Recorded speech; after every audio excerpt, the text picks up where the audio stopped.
Hi everyone, welcome to our YouTube channel. Today we are going to discuss Internet MCQ second for computer science based on our subject computer fundamental and C programming. So let us start with the first question.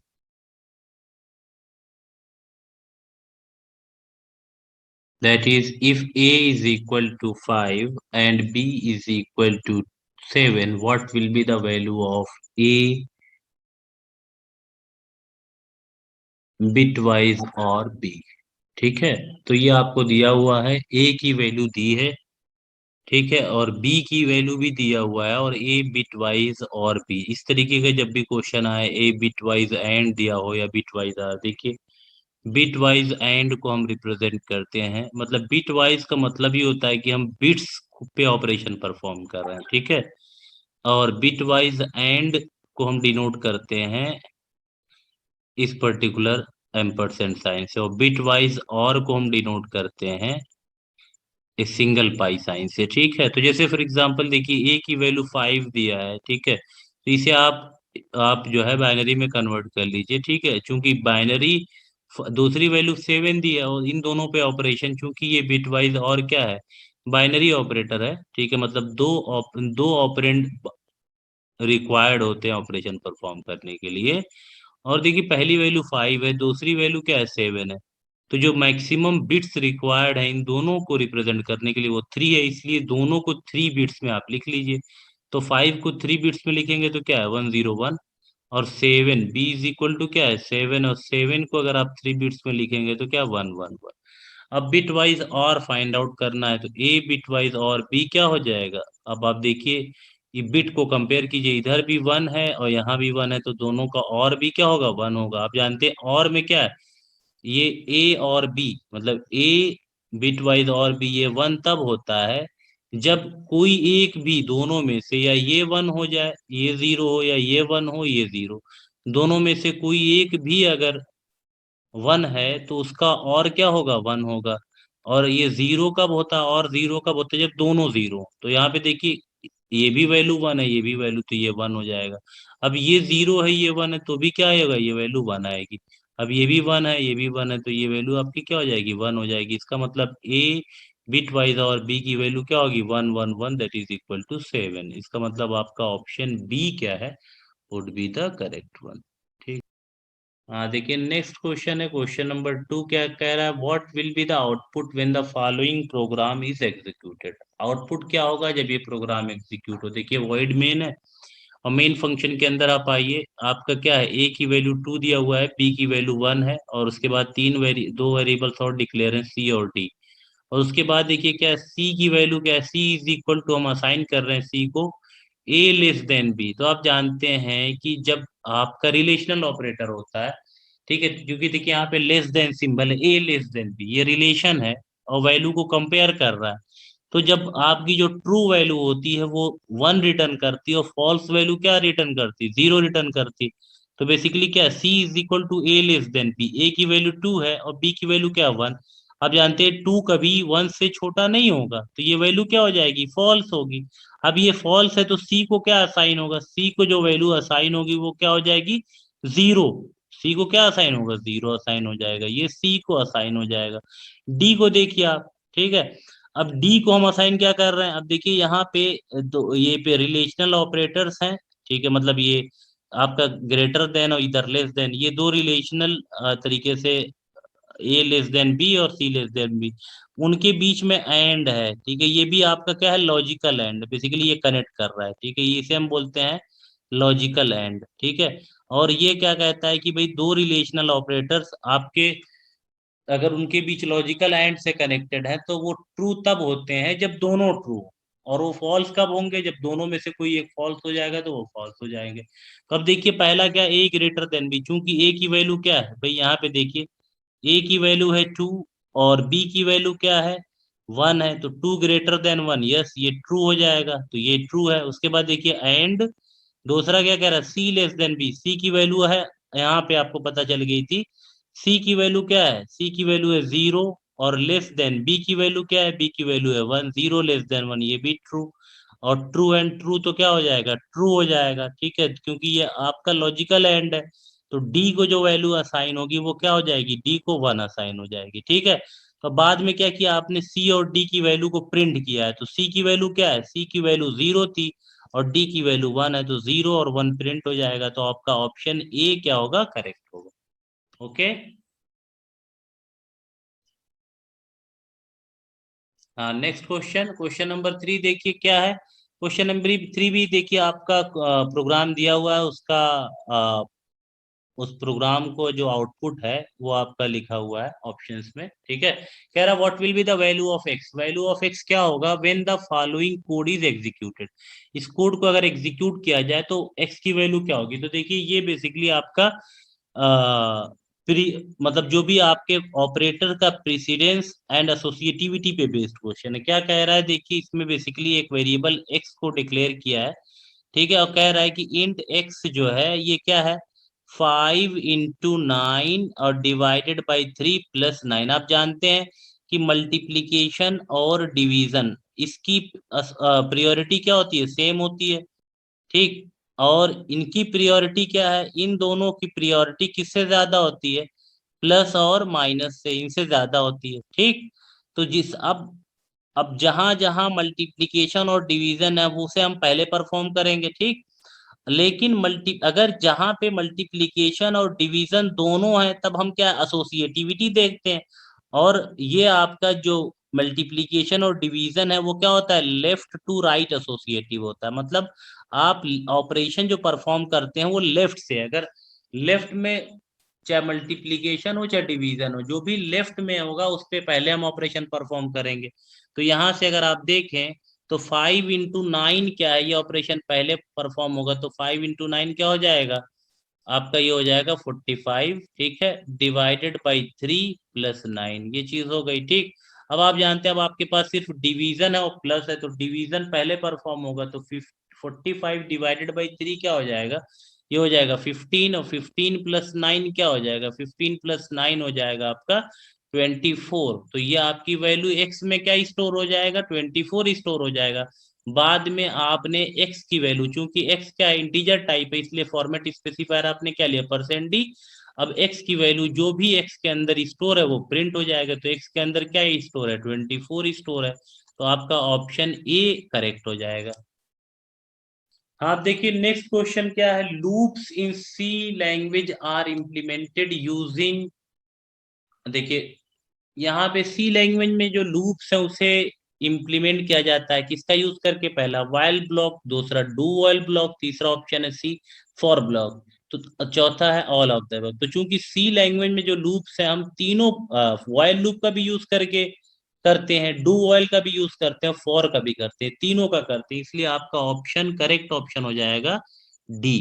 ठीक है, next question आपका question number 5 क्या है, what is the output of the following C program. नीचे देखिए programme दिया हुआ है, अब आपसे आउटपुट पूछा जा रहा है कि क्या आपका आउटपुट क्या होगा, ठीक। तो देखिए इसमें क्या है, if int a is equal to 5, ठीक है, वॉइल ए, आपका देखिए क्या है, एक वेरिएबल ए लिया है आपने इंटीजर टाइप का और उसमें 5 स्टोर किया है, ठीक है। अब ए में आपने 5 स्टोर किया, आप कंडीशन देख रहे हैं, आप देखिए वॉइल लूप में कंडीशन दे रहे हैं while a is equal to 5।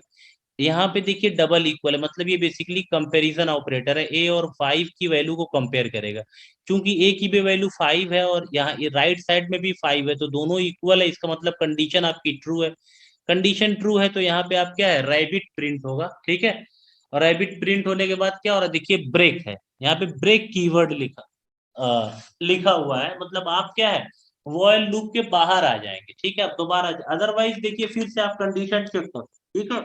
अगर ये ब्रेक ना लगा होता तो फिर से आप जाके कंडीशन चेक करते और फिर कंडीशन ट्रू होती तो फिर आप क्या है, फिर से आके प्रिंट करते। लेकिन चूंकि यहाँ पे जैसे ही आपने रैबिट प्रिंट किया उसके बाद नेक्स्ट कीवर्ड है ब्रेक, और ब्रेक कीवर्ड जैसे एग्जीक्यूट होगा आप व्हाइल लूप के बाहर आ जाएंगे, ठीक है, और उसके बाद यहीं पे प्रोग्राम आपका एंड हो जाएगा।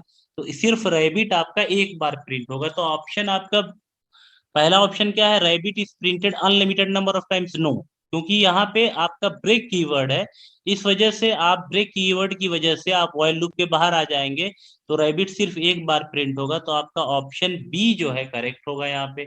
तो सेकंड ऑप्शन जो है यहाँ पे आपका करेक्ट होगा, ऑप्शन बी।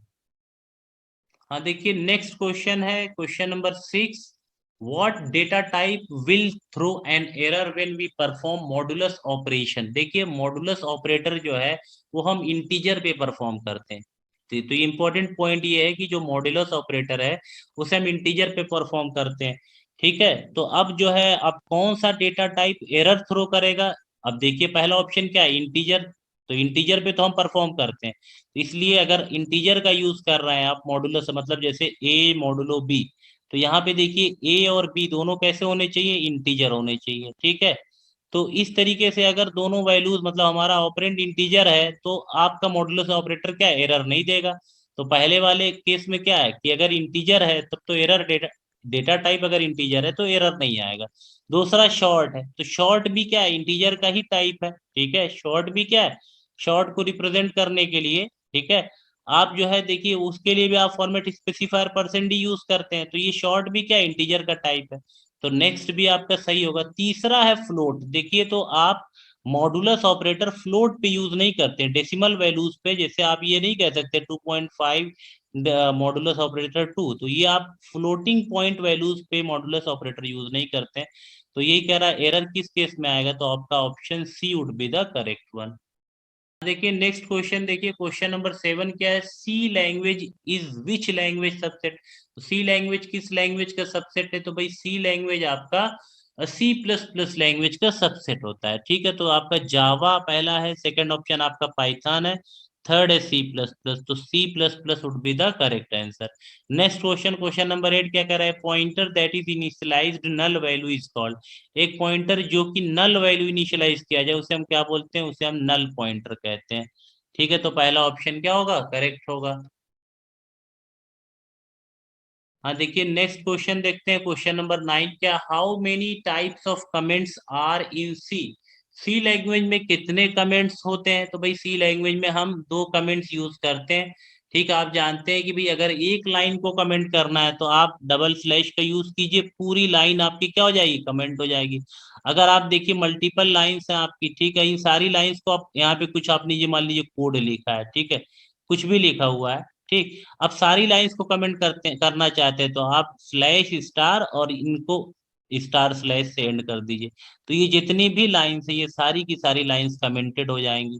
तो दो कमेंट्स, दो टाइप के हम कमेंट यूज करते हैं, तो आपका ऑप्शन जो है सेकंड ऑप्शन जो है बी ऑप्शन करेक्ट होगा।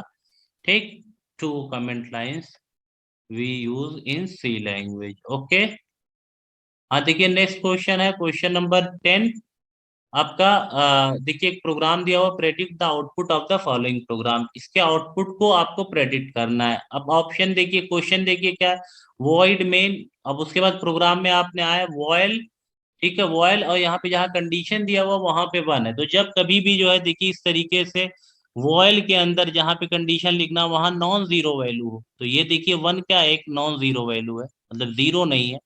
ठीक है, अब जीरो के अलावा अगर कोई वैल्यू है तो कंडीशन क्या होती है, हमेशा ट्रू होती है। तो ये condition, condition is always true, तो ये कंडीशन क्या होती है, हमेशा ट्रू हो जाएगी।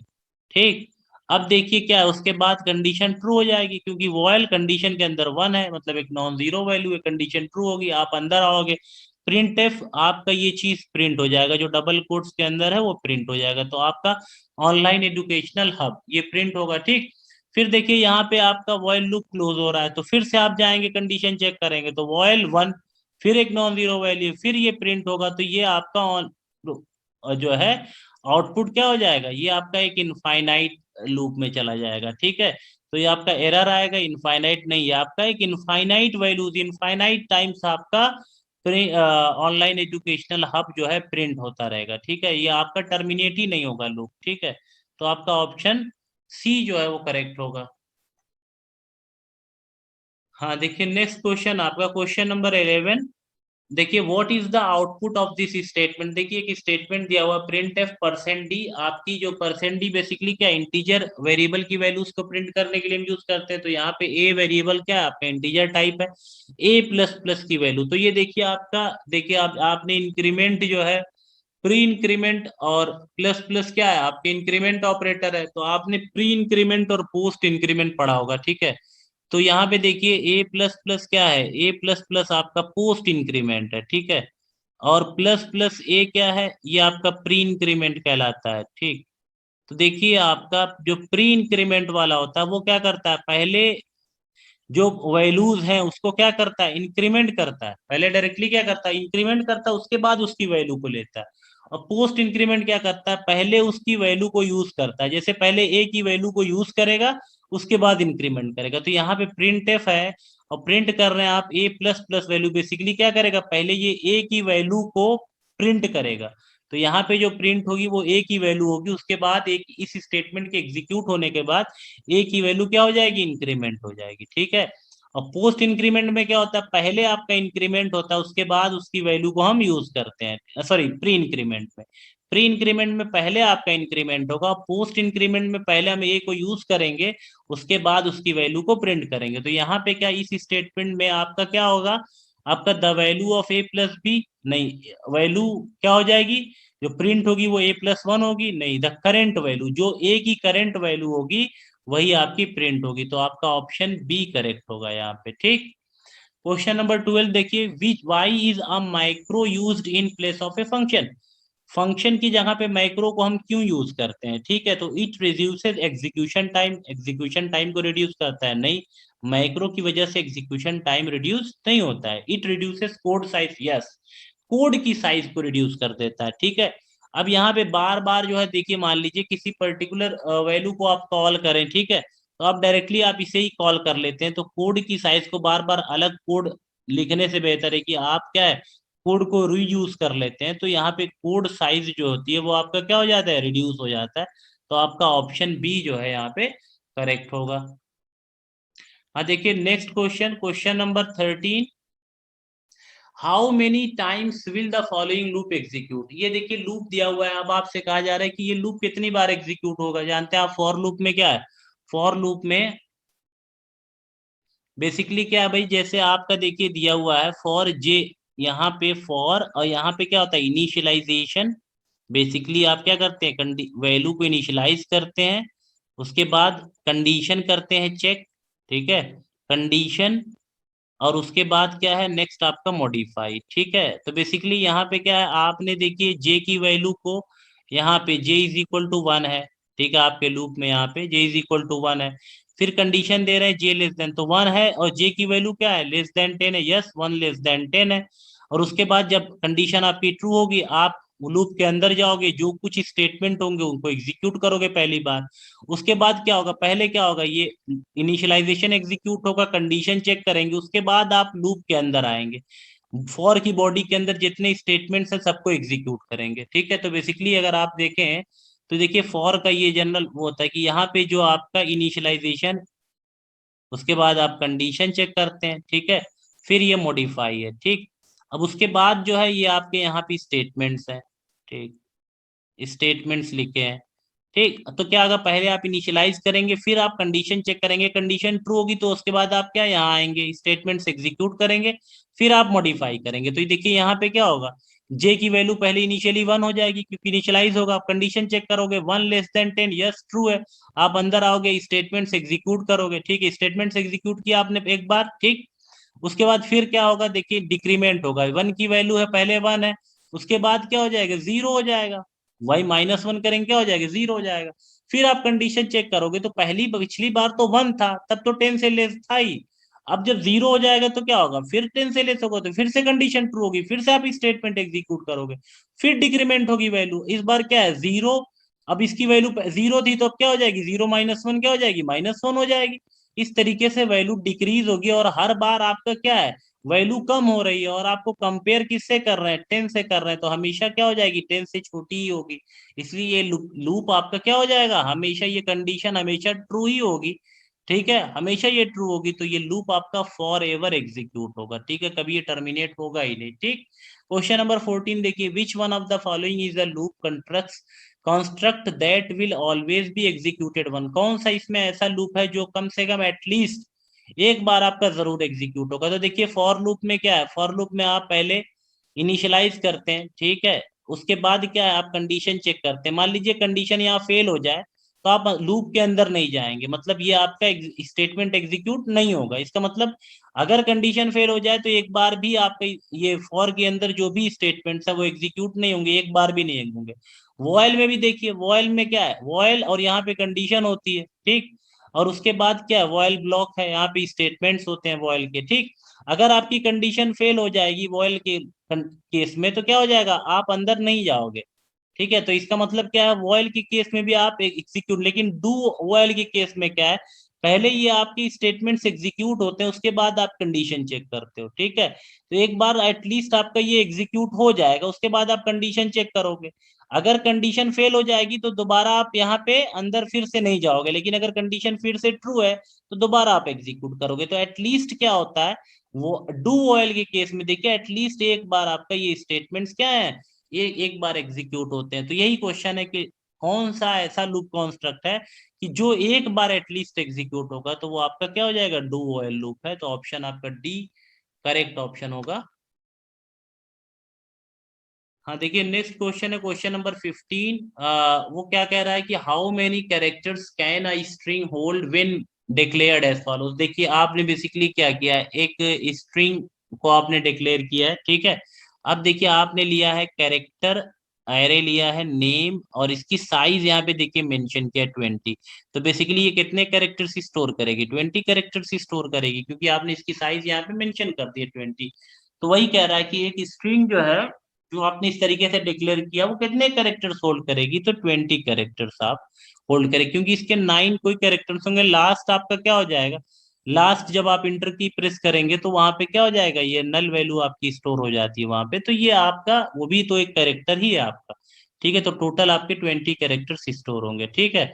सी ऑप्शन करेक्ट है। अब डायरेक्ट्रिक्स आर ट्रांसलेटेड बाय किससे, pre processor, compiler, linker, editor. Pre processor क्या करता है, डायरेक्टिव्स को ट्रांसलेट करता है, ठीक है। तो ये आपका ऑप्शन ए जो है would be the correct answer. हाँ देखिए, नेक्स्ट क्वेश्चन है क्वेश्चन नंबर 17। क्या कह रहा है, which of the following statement is correct about array. Array के रेस्पेक्ट में अगर आप देखें तो कौन सा स्टेटमेंट आपका करेक्ट है। इन द एरे, एरे में users can only allocate memory at run time.